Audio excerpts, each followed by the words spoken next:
Olá, colegas. Hoje mais um informe da ANP. Nós viemos trazer para os senhores a informação através de uma nota da DPMF, onde tenta convencê-los a realizar o ateste MED mesmo para o B24. E isso é completamente ilegal. Na verdade, a recomendação é a nossa anterior, onde vocês podem realizar, sim, o imposto de renda e o FGTS. Por então, somente, a Teste MED não realizar. Nós já largamos uma nota hoje e nós viemos trazer para os senhores de novo sobre não realizar o ateste MED do B24. Doutor Francisco.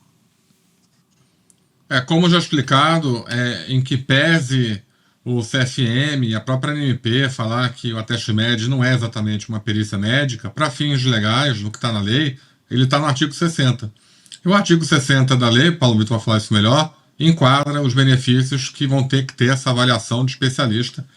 E, abrindo o leque para a questão médica, esse fluxo criado pela DPMF ele é completamente antiético e ilegal. Ele fraciona a perícia, o que não existe na lei. Quem faz a perícia tem que dar a conclusão.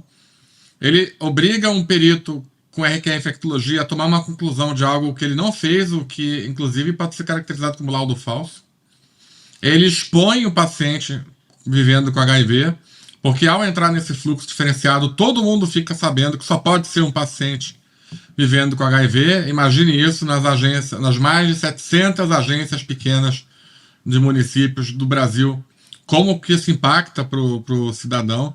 É um completo descalabro a várias resoluções do CFM. Infelizmente, o governo demora em tomar uma solução ágil para resolver essa questão. E como a Golo já falou, em que pese os esforços até de coação da DPMF em criar uma ciência com QR Code, com SEI, com não sei o que, isso não muda nada. Ciência é só ciência de um documento que é uma portaria, que é uma opinião do gestor. Não tem fundamento legal nenhum aquilo, nem para tirar do PGD, nem para abrir PAD. Se tentarem, a gente derruba e ainda acusa o gestor de improbidade. Então, fiquem muito tranquilos com relação a isso. A ANP não gosta dessa lei, a gente não quer essa lei. A gente vai fazer de tudo para essa lei desaparecer, mas até lá tem que cumprir. A gente não pode escolher a lei que vai cumprir e a lei que não vai cumprir. Né, Paulo? Bom, nessa linha, nos compete informar que a associação já adotou as medidas legais para impugnar a lei número 15.157 de 2025 e especificamente no que se refere ao comunicado que o presidente Argolo acaba de mencionar, que foi divulgado ontem e que tem gerado certa ansiedade nos servidores em razão de uma exigência de ciência no sistema. O nosso papel aqui é tranquilizá-los, porque, assim como a gente já tinha mencionado no início, a Lei 15.157, ela altera basicamente duas leis. Quais são elas? A Lei 8.213, que trata dos benefícios do regime geral de previdência social, e a Lei 8.742, que trata do benefício de prestação continuada.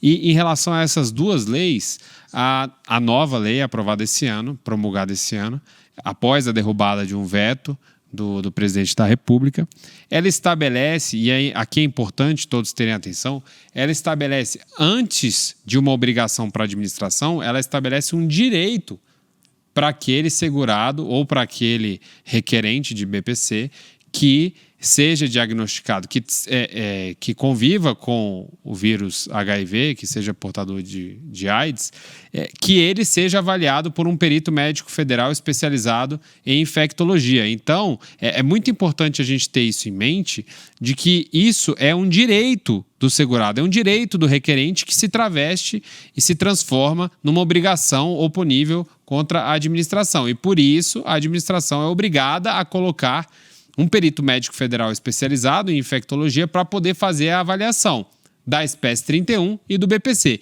Em relação à questão de ser uma espécie 31 passível de exame pericial presencial ou de ateste MED, como o doutor Francisco mencionou, O auxílio-doença, o benefício por incapacidade temporária, ele está disciplinado no artigo 60 da Lei 8.213, que foi o artigo que teve a inserção desse parágrafo 16 pela Lei número 15.157. Então, se houve essa inserção no artigo referente ao auxílio-doença, a gente diz, como tem defendido, que a obrigação, a exigência da participação de um perito médico federal especializado em infectologia se dá em razão da espécie do benefício e não do tipo de tarefa, do tipo de atividade. Então, nessa linha, a associação já divulgou uma orientação para deixar todos os peritos bem tranquilos em relação a isso, porque o próprio regime jurídico único dos servidores, a 8.112, resguarda que o servidor deve obedecer às ordens hierarquicamente superiores, desde que não sejam manifestamente ilegais, e nesse caso se trata de uma ordem manifestamente ilegal vinda do Departamento de Perícia Médica Federal. Então, perito, dito tudo isso que vocês ouviram, só realizem perícia remota, tarefa, para fins de FGTS, com o CID 24, e imposto de renda.